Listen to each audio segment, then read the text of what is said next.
So everybody's ready? Yep.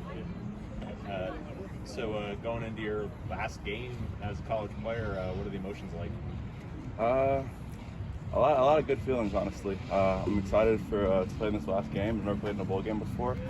I'm excited to kind of show what work we've been putting in kind of this whole time and just have a good end note to my college career. How has this whole experience, looking back at it at UCLA especially, how has that experience been for you? Yeah, it's been great. You know, I've been blessed with an opportunity to come from a institution like this after having already gone to a great institution.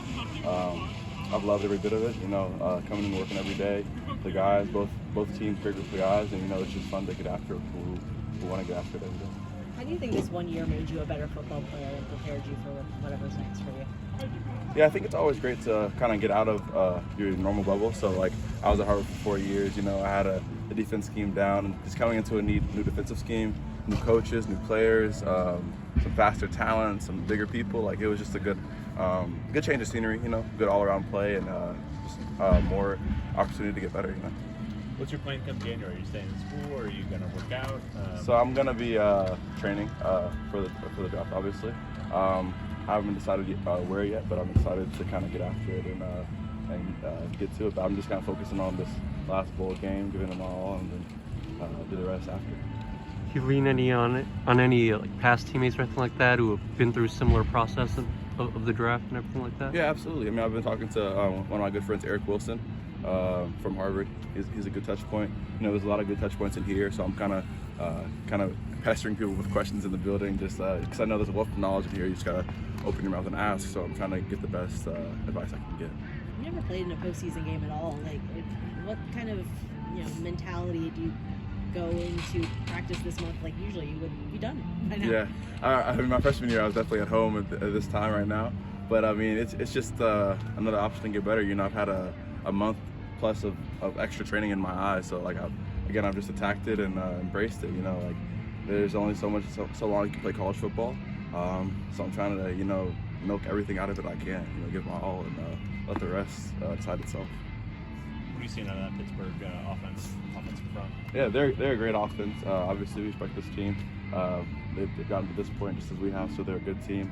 I'm excited to play. You know, they have good running backs, good receivers, good quarterback, good offensive line, just good all-around offense. So I'm excited to kind of get after it and have a good battle.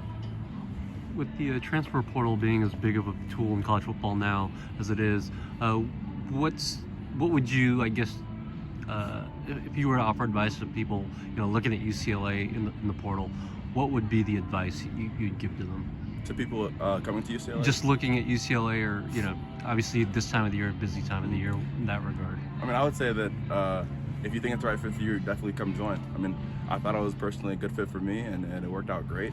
Yeah, I have nothing but good things to say. I mean, if you're ready to compete, ready to bust your butt every day to get better, it's definitely a good place for them.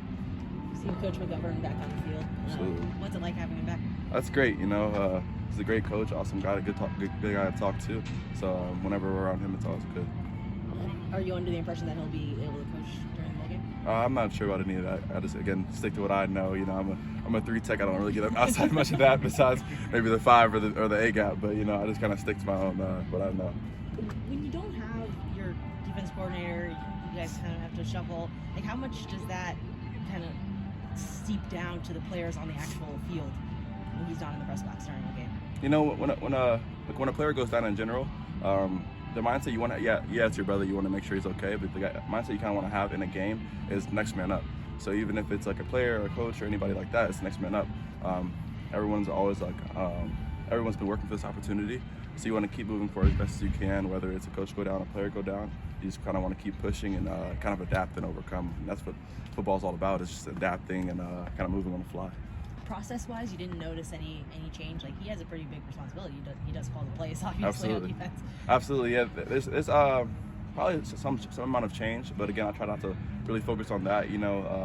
Once you're out there, we have a set amount of plays.